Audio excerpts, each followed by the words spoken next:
Hey everybody. Um, I was going to do this video. About 3 hours ago, I started to do it, and I got sidetracked. So um, I'm not gonna let anything sidetrack me from doing it, though. For good. I mean, it was delayed, and I didn't do it when I wanted to do it. Um,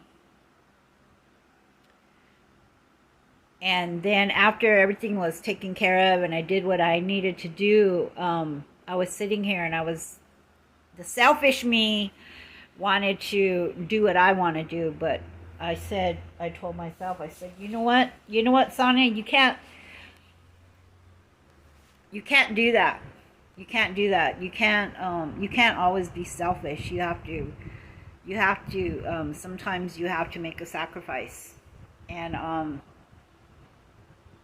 as long as I've been serving God, which is when I was knee high to a grasshopper, that's when I started loving and serving God. Thanks to my mom and my dad, they both of them are very in love with God, and they just taught me that. That was just something that they instilled in me from the time I was a little tiny baby. They always taught us the importance of worshiping and believing in God, and today I'm really grateful, really grateful that I had parents that was foremost in their desires as parents to instill that in us as their children. So I have a lot of issues. I hope you guys don't mind. There's going to be a lot of venting in this live. I'll warn you right now, there's going to be a lot of venting. So if you don't want to hear any negative, things that have transpired, then it'd probably be best for you not to finish watching this. But I'm going to warn you, ahead of time to let you know that it's kind of dramatic, what I'm going to be saying to you. There's good and bad in this live I'm going to do. But I do lives for my family, mostly for my children, because most of my children live far away from me, and so I do my lives mostly for them, so that they can know what's going on in my life. They can know what's going on with me. And I am 62 years old, and I know a lot of people that aren't even as old as I am. A lot of people that didn't even make it to this age that I am. Even my own mother, for one. My mom was only 53 when she was on to her next journey. The first thing I want to do is I want to smudge, because I am going to do a prayer circle, but I do it in my prayer group page. So let me get the sage, and I'm going to smudge. So,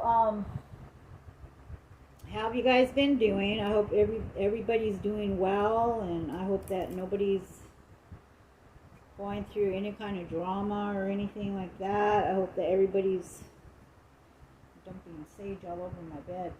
I hope that everybody's well and nobody's experiencing any kind of hardships. I got my fan on so easy. Putting the sage out.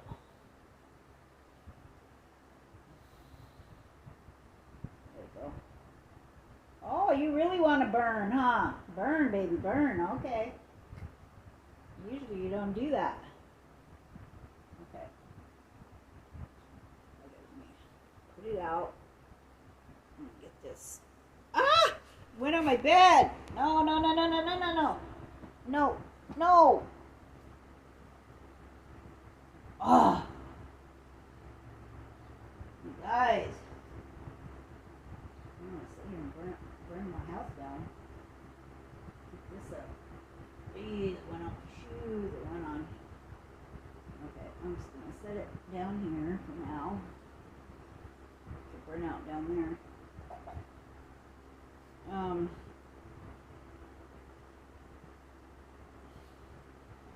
smudge you guys. You guys see the smoke? See it?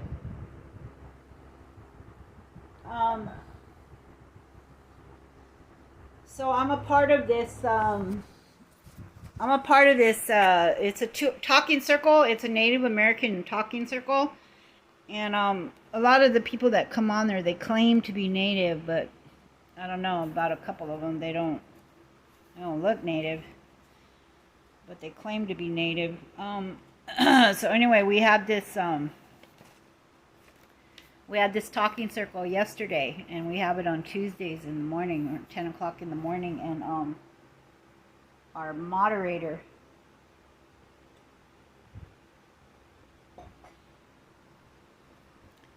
he read this meditation, and so I wrote it down, because I record our groups, so I got my video out and I wrote everything down, but I wanted to read this to you. It's really good. So it's March 29, and it's the Elder's Meditation, and this is a quote, and the quote is, "Tell the people not to cry, tell them to be happy." And this was a quote by John Lame Deer. He's a Lakota, and he told this to his son as he was dying. So the quote is, "Tell the people not to cry, tell them to be happy." Okay, so this is the meditation. Our elders know about the two worlds, the physical world and the spiritual world. Many times, before we pass to the spirit world, our relatives who have gone there before us will come for us, and they will help us.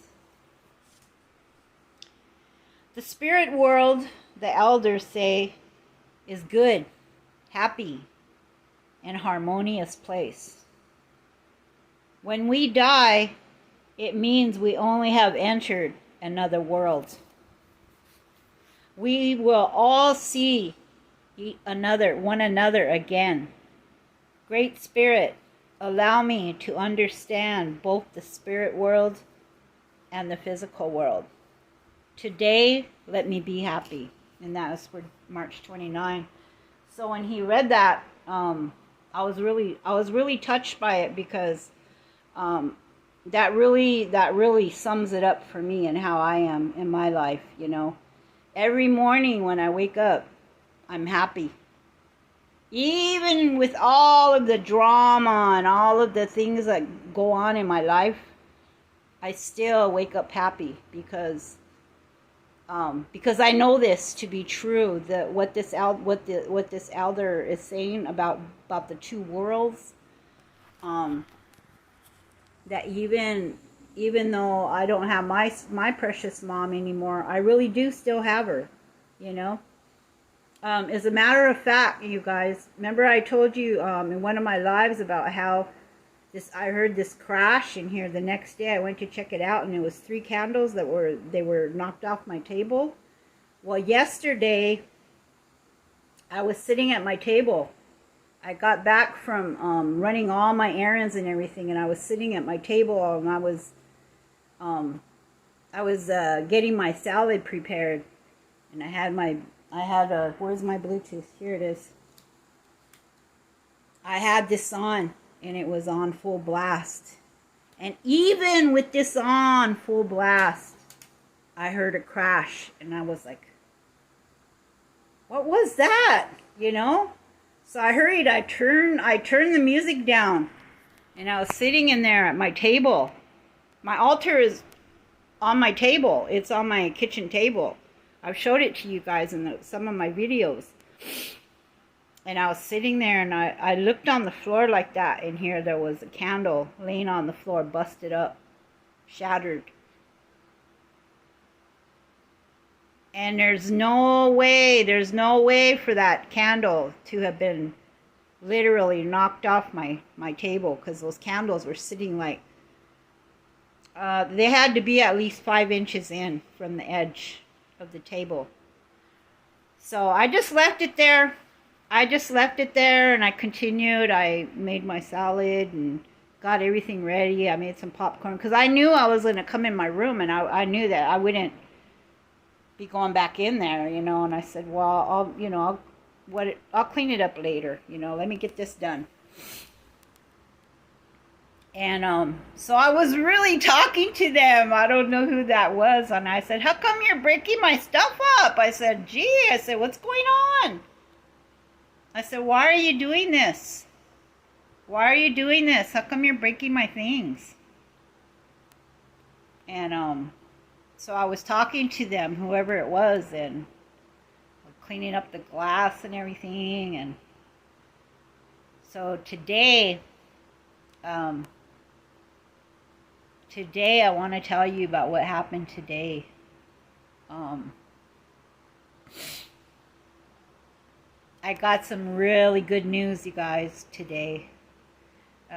Me and my older daughter, we were messaging back and forth because she's a mom. She's a mom and she's a wife, and she's, she has her own business now. So she's right on the brink of, starting her new business. And so she's got a lot of irons in the fire. And so she doesn't really have a lot of time to be, let's just say that she's a lot like me. We dole out our time, to whatever we feel is important and what we think we can dole it out to, and we're really stingy with our energy and with our time, and that I can say that we are very much alike in that way. And so she tells me, she said, Mom, she says, I just got off the phone with my baby sister, she said, and she wants you to call her, and she just wants to thank you for the package that you sent to her. Because I had sent her a package. She got it last week. Last Friday she got it. So it's been over a week. It'll be 2 weeks on this Friday. It'll be 2 weeks since she got that package. Will it, or will it be one? It might just be one. So anyways, I said, okay, yeah, I said, I'm gonna call her. I said, because I haven't talked to her in a long time. It's been over a week. Because her phone broke. Her phone that I sent her, it broke. So she doesn't, you want to talk to her, you have to call her at the station. And they transfer it to her. So, I didn't call her yesterday. I said I was going to, but I didn't. So today, I said, girl, you need to call her. You really need to call her. So I get her on the phone, and she's just really happy. And, oh, hi, Mom. Oh, I got my package. Mom, I'm wearing my leggings right now because she wanted leggings. She's really, poor thing, she's just really self-conscious about her weight, And I said, I'll be glad when you're like me. I said, I'm really fat. I'm listed as morbidly obese on my doctor report. That's how they have me listed with my weight, morbidly obese. So, but I don't care. You can call me whatever you want to call me, but I still think I'm beautiful, I mean, I love myself. I really love myself, and I don't sit there and try to compete with what a man would want in me, or what anybody would want in me. I don't care. I don't care what anybody else wants, or what they would wish to see in me. I don't care about that. All I know is I am the daughter of Laverne June Tiger and Jake Stilley, and I am their daughter, and that's all that matters to me. Because I'm Lakota, I'm Hunk Papa. I'm a direct descendant of Sitting Bull, Chief Sitting Bull. I can't ask for more than that, because not everybody can say that, So, anyways, she's really self-conscious about her weight, and we were talking. I think it was a couple of weeks ago. We were talking, and I said, well, how do you like the dresses I sent you? I said, are you wearing them? She said, no, Mom, I don't like to wear them. They make me look fat. I don't like the way I look in them, she told me. And I said, well, you know what, baby? I said, you don't have to wear them. I said, you don't like it? I said, what do you want me to send you? And so that's when she asked me to send her some leggings. And oh, geez, I can't see anything. I don't have my contacts in today. I got her some leggings together, and I just threw some stuff in there. I threw some phones in there. I wanted her to take the chip out of her phone and then put it in one of the new ones. She said it didn't work, but I was like, oh, well, whatever. So we talked about that, and then she said, Mom, guess what? I said, what? And she said, I got a TB test, Mom. She said, you know why? I said, why? She said, because they're just waiting for a bed for me and I'm going to be out of here. And I just started crying. I just started crying because... And she goes, Mom, she goes, are those tears of joy? I said, yes, babe. These are nothing but tears of joy. Because she's really come a long way, you know. And I just really, I have to thank my daughter, Julie, I have to thank you because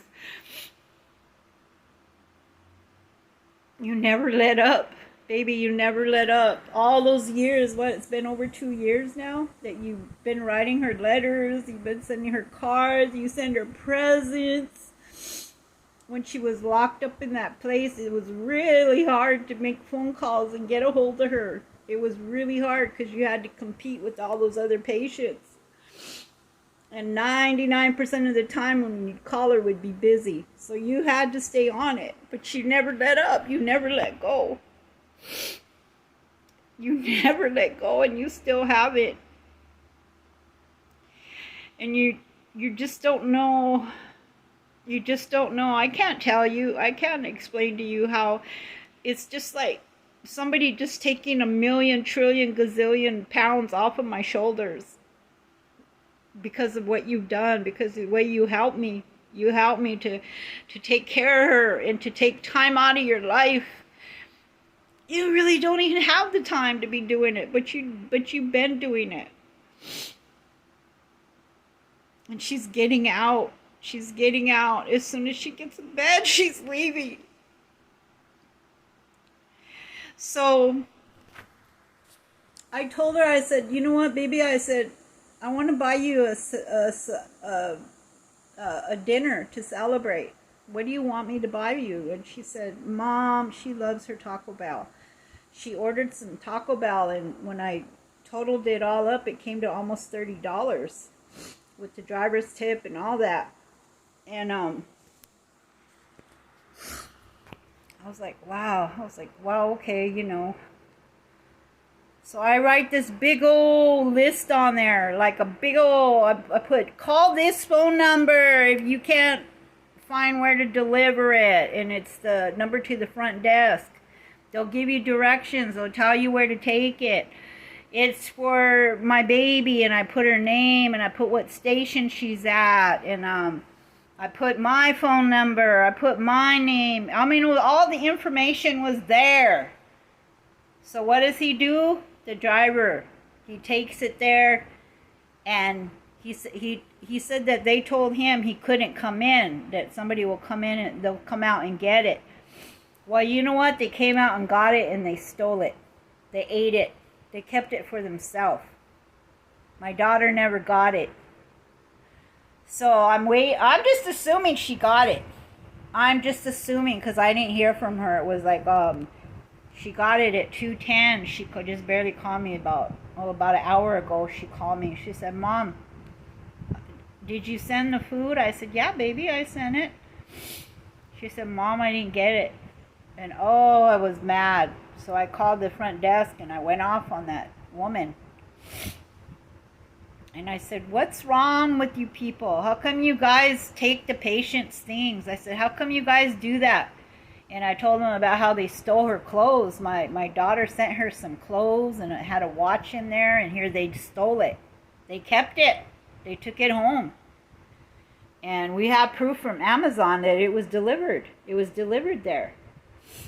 And so I was just like, I said, how can you people do that? I said, well, you know what? I said, karma's a bitch. Karma's a bitch. I go, well, thank you. And I hung up. And then I had to call her right back because I had to call my daughter. You know, I had to talk to my daughter and tell her, you know, what had happened. Because she didn't know. She didn't know. I said, let me call and find out. I said, because I've been in contact with the driver. Me and the driver were texting back and forth. He told me he delivered it. He dropped it off. So she just really felt bad. She said, "Gee, Mom, I wanted that, you know." And I said, "I know, baby. I know. And you deserve it. You deserve it." So I'm going to order her the food again tomorrow. And for those of you that see this video and see this live, I want you to pray that she gets it and they don't steal it. If they do, that's $60, and I'll just take $60 and just throwing it away. Just throwing it away somewhere. I said, okay, I was going to do it, you know, as soon as we got off the phone, but she said, "Mom, I can't get any more food." She said, "You can't deliver after 4 o'clock. I said, "Oh, yeah, that's right. Yeah." So I said, "Well, I'll call you tomorrow and we'll figure out what time you're going to get it tomorrow." So,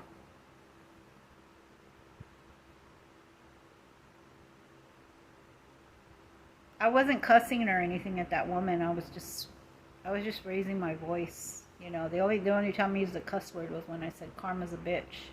Because it is. It is. And whoever took her food, they'll pay. You better believe it that they're going to pay.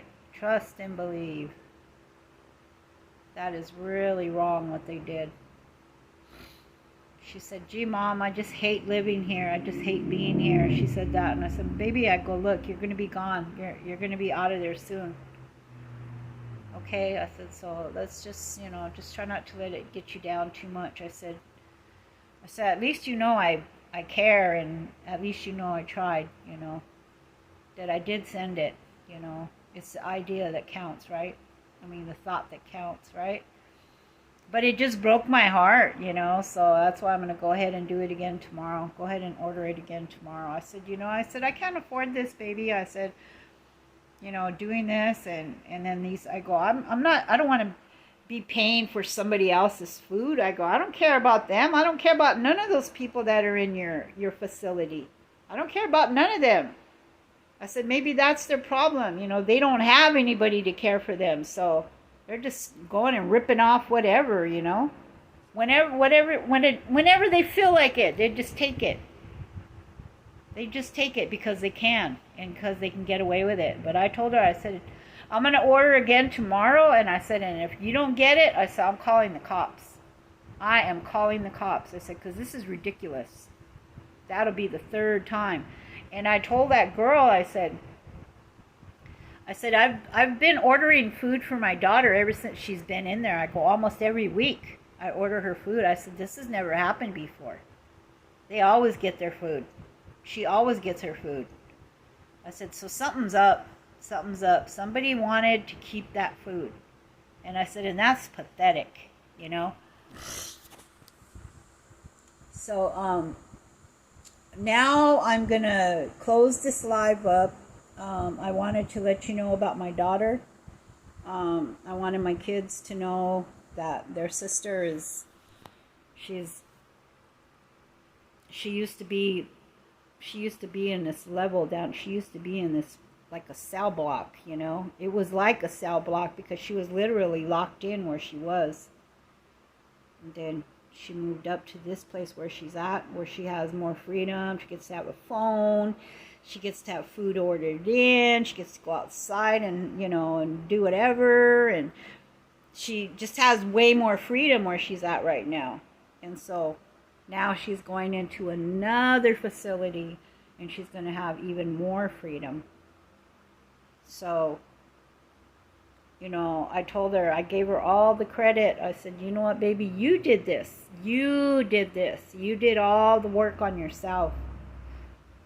I said, "And you made all the changes that you had to make." And I said, "So, you know, you're an amazing person. You are a survivor. You're a fighter. You're a warrior." And she's only 29, and she's been locked up for either almost 10 or over 10 years. She's been in mental facilities. She hasn't had a free reign on the world like so many of us do. You know, we get to go out whenever we want. We get to do whatever we want. We get to hook up with whoever we want. We get to have a baby when we want, all these things. And she hasn't had that freedom. But yet she's the sweetest. Oh my gosh, she's just so sweet. She's so sweet. She's really got a good heart. I don't know where she gets that from, but I don't even want to take any credit for that. She's an amazing person. I don't know that I would be that sweet if I was her and if I'd been through all the stuff she's been through. So Jules, baby girl, thank you so much. Baby, thank you. With everything in my heart, I just want to tell you thank you for helping me. And not only you, but, you know, Trina and Gilbert, they're on it. You know, her auntie, her uncle on her daddy's side, you know. They're there. They send her stuff, you know, and then her auntie, her dad's sister, sends money, and then what she does, she sends it to you, and then you buy all the stuff, and she has a lot of people in her corner. So I'm really grateful to you, baby, for sticking with her and not letting go, baby. Thank you. Man, you're just tenacious in your caring for your little baby sister, and I just can't even tell you. I'm trying to share with you how grateful I am and how much it means to me. But I don't know that you will ever really realize how much it means to me. Because I don't even have a husband. I don't even have any kids in my home that I'm taking care of like you, baby, and still you do it. So it means a lot to me. Thank you. She said, Mom, I'll let you know as soon as I get out of here. I'm going to let you know. So I'm going to wrap it up, and then I have to start my prayer circle. So I'll catch you guys later, and you guys have a blessed day.